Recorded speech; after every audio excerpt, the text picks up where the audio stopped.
বিসমিল্লাহির রহমানির রহিম। কেমন আছেন দর্শক? আশা করি সকলেই ভালো আছেন। আজও নতুন আরেকটি ওষুধের রিভিউ নিয়ে হাজির হলাম। আজকের আলোচনায় থাকছে যারা দীর্ঘস্থায়ী কাশির সমস্যায় ভুগছেন এবং কাশির কারণে শরীর ক্লান্ত, ঘুমের সমস্যা ঘটছে এবং কাশতে কাশতে বুকে বা পেটে ব্যথা হয়ে যায়, মাথা ব্যথা, শ্বাসকষ্ট, শিশু থেকে শুরু করে যে কোনো বয়সী কাশি হোক না কেন, এ ধরনের কাশির সমস্যা থেকে তাৎক্ষণিক উপশম করতে কার্যকরী একটি সিরাপ বিউটারেট। এটি বিউটামিরেট সাইটেড গ্রুপের একটি ওষুধ আর এই ওষুধটির প্রস্তুতকারক কোম্পানি হচ্ছে অপসোনিন ফার্মাসিউটিক্যালস লিমিটেড। এবং পুরো ভিডিও জুড়ে আরও থাকছে বিউটামিরেট সাইটেড ওষুধটি আরও কী কী রোগের জন্য দেওয়া হয়ে থাকে, শিশুদের বয়স অনুসারে ওষুধটি খাওয়ার নিয়ম এবং এই ওষুধটির পার্শ্ব প্রতিক্রিয়া আছে কিনা সকল বিষয়ে পূর্ণ তথ্য পেতে ধৈর্য সহকারে পুরো ভিডিওটি দেখ।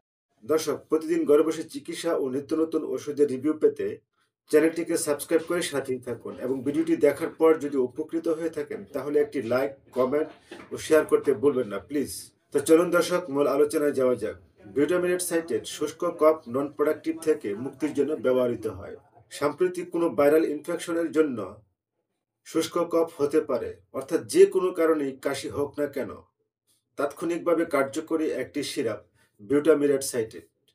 কফ দমনে বিউটামিরেট সাইটেড মস্তিষ্কের কফ সেন্টারে সরাসরি কাজ করে। এই ওষুধটি খুবই শোষণীয় এবং এটি সেবনের পর খুব দ্রুততার সাথে কাজ করে। এছাড়া শ্বাসতন্ত্রের নিম্নাংশের সংক্রমণ যেমন কাশি, হাঁচি, জ্বর, শ্বাসকষ্ট, ক্লান্তি, ট্রাইকাইটিস, লেরিঞ্জাইটিস, ব্রঙ্কাইটিস, হুপিং কফ যেমন কাশির কারণে গলা ব্যথা, মাথা ব্যথা এবং কণ্ঠস্বর পরিবর্তন হয়ে যাওয়া, কোনো কিছু খেতে বা গিলতে অসুবিধা হওয়া, গলা ফুলে যাওয়া, থেমে থেমে কাশি হওয়া বা দীর্ঘ সময় ধরে কাশি হওয়া এবং কাশতে কাশতে বমি এসে যায়, মুখ নীল বা ফ্যাকাশে হয়ে যায় এবং শ্বাসকষ্টের মতো সমস্যা হয়, তাদের চিকিৎসায় অনবদ্য কার্যকরী একটি সিরাপ বিউটারেট।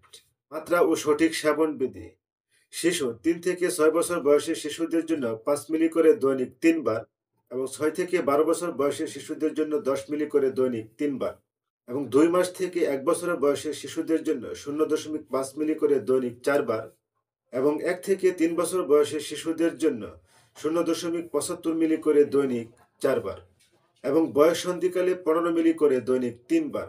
এই ওষুধটি খুবই শোষণীয়, তবে কিছু ক্ষেত্রে ফুসকুড়ি, বমি বমি ভাব, ঝাপসা দেখা ইত্যাদি এই ধরনের সমস্যা দেখা দিতে পারে। দর্শক, এই ছিল আজকের মতো। চিকিৎসা সংক্রান্ত যে কোনো তথ্য অথবা আপনার পছন্দের যে কোনো ওষুধের রিভিউ পেতে নিচে কমেন্টস করুন এবং পরবর্তী চিকিৎসা ও স্বাস্থ্য বিষয়ক ভিডিও যে কোনো আপডেট সবার আগে পেতে চ্যানেলটিকে সাবস্ক্রাইব করে অল নোটিফিকেশনটি অন করে রাখুন। ধন্যবাদ সবাইকে।